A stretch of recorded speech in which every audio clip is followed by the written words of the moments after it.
Now to what many call an act of domestic terrorism, but the government still considers something else.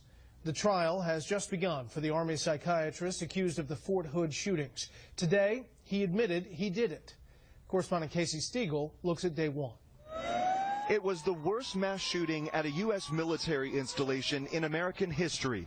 But for the soldiers and families touched by this attack nearly 4 years ago, the emotions remain very fresh. I don't go a day without thinking about this. Sergeant Howard Ray was inside the Fort Hood medical processing facility and witnessed the rampage. Did you think you were going to die that day?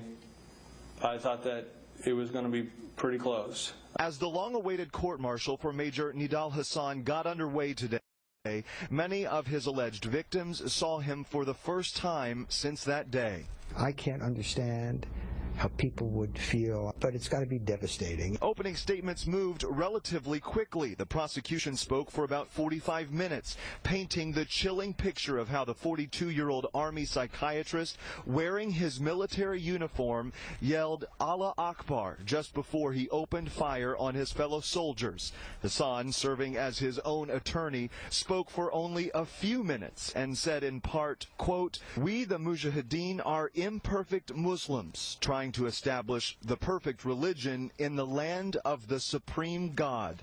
And these people are resilient. Republican Congressman Roger Williams, whose district covers Fort Hood, has introduced legislation to get the U.S. Department of Defense to reconsider its classification of the attacks as workplace violence, because that causes many of the victims and families to lose crucial benefits. If nobody believes it's workplace violence, even this perpetrator has said that he's a terrorist and that he meant to kill and he doesn't like America.